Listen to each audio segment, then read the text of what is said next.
Hello everybody, welcome back to Workshop Taz. Thanks for stopping by. Hey, I'm going to show you the project that I've been working on, the Hobart 150. Got it pretty much finished up. Got the capacitors in, checked what I did, the work that I did compared to the diagram that was in the manual, and so far so good. Haven't fired it up yet. We're going to fire it up right now, and if it's not going to go well, you'll be the second to know. I'll be the first because it's going to take me a while to get this downloaded onto YouTube so you guys can see it. Where the heck was I going to go with this? Not going to weld with it today. It's a little bit windy here, and I'm not going to run this machine with flux core. I'm going to run it with an actual MIG machine, and I don't feel like wasting gas with this kind of breezy outside. I don't really have the room to weld indoors, so we'll see what tomorrow brings. I'll get the rest of it together and get it all ready. So let's see what we got going on here. Now you might be asking me, or you might be asking yourself, or you may not even care about why and I can't say I resurrected it, but I'm keeping a 21-year-old welding machine alive. It's my baby. Come on, repeat after me. My baby. It's been a good machine. It's never broke on me. This was preventive maintenance, not it died on me and I had to repair it. So hopefully it'll last longer than me. We'll see. Anyway, so here's what we got. And this is the old Hobart. Well, obviously this isn't the new. Oh, hang on. Hang on just a second. I was going to bring, what'd I do with it? My flashlight. There we go. Okay. So, if you guys, I'll just step on that. If you guys remember, or my last video where it says, titled This Old Hobart, these capacitors are bigger than the ones that came with this machine. So I had to do a little bit of a modification here. I did not have to drill holes into the case of the machine. The holes were already there. They had plugs in them, so I was able to pop the plugs out. I don't know if you guys can see that well or not. I was able to pop the plugs out and run the wires through here. Negative wires coming back in from behind the motor, and the positive comes out through the very, very top. I think I'm getting the flashlight in the way. I don't think you can see that. The capacitor I have mounted with some heavy-duty Velcro. And then I have silicon on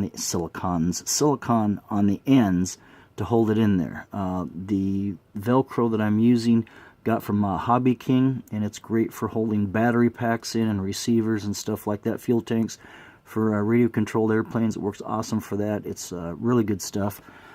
I used up almost all of my 10-pound of 024 wire. Gee, imagine that's taken almost 30 years to run that out. I guess we'll just show you all this. This is just the stock insides. Nothing fancy. 21-year-old machine. Big old Herkin motor. And then I'll show you that what I showed you guys there on that side was the easy part. This over here was the hard part. Sorry for the wiggly camera. So one capacitor came over here, and you have to hook them up exactly the way that you took them apart. I took pictures on it, but see that red wire? That was one thing that I wasn't quite sure about, and I kept comparing it with the pictures because I'd already taken the first capacitor out.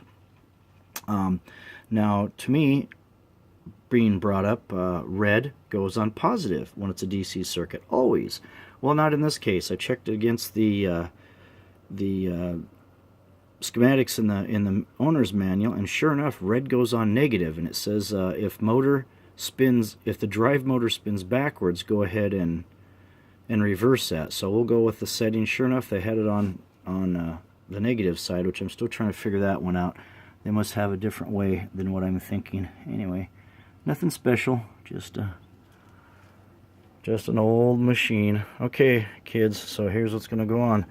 We're going to fire this puppy up and pray no flashes, no smoke, no sparks, no nothing. We're hoping that would be the plan. Anytime you do work like this, you never know. So double check, make sure I get everything out, and then when I do get it going, I'm going to run some wire through there and make sure that spins in the right direction. Okay, here we go. Oh boy, here we go.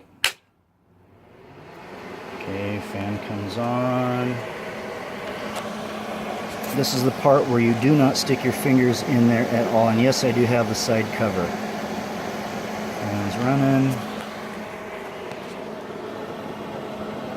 No sparks. I'm happy. Okay, now Let's see if the motor runs in the direction it's supposed to.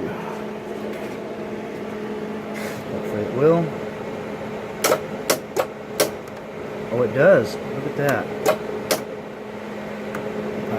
Looks like I probably have that a little bit tight. I'm going to have to, let's bring it up to 1.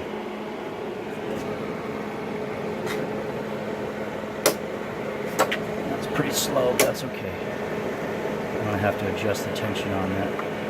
Wow. Wow. Cool. Uh-oh, what's that? Well, I think I've got that really, really tight. I'm going to have to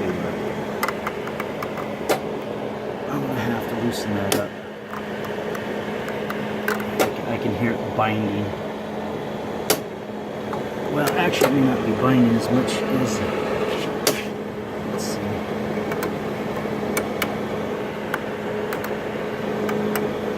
Okay, well, now you can speed it up just a little bit.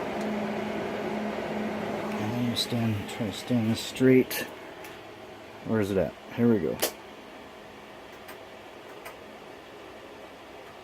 Waiting for it, and I've got it running real slow.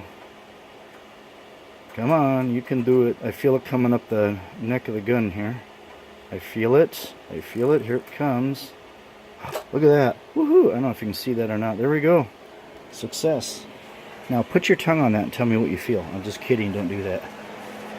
Okay, that's it. That's all I got. I just wanted to make sure it worked.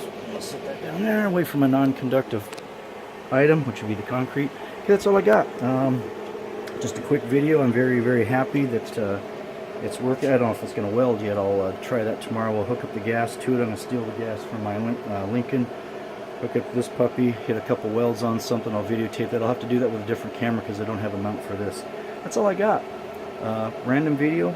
Hopefully it... oh, that's something else I wanted to bring up. If you accidentally have one of these machines and you happen to have, let's see if I can get that on there, the old Peacemaker, you can get a adapter kit. Some of you probably already know this. I did not. I just learned about this yesterday. You can get an adapter kit because Hobart discontinued the tips for this. Yeah, so they do make an adapter kit. I think they use Miller tips. Don't quote me on that. I've ordered mine from usaweld.com, and we'll find out. You know, obviously this whole thing's got to come off there and put the new one on, and I'll do all that in the video, and we'll see how that works. That'll then give me tips. I can use my Peacemaker gun. Not it's the best, but you know, I don't feel like pricing out a whole new gun for this machine when I get an adapter, and we'll work with it from there. Anyway, that's all I got. Please comment, rate, and subscribe, and hopefully tomorrow we'll make some sparks and see what happens. Thanks a lot. Bye.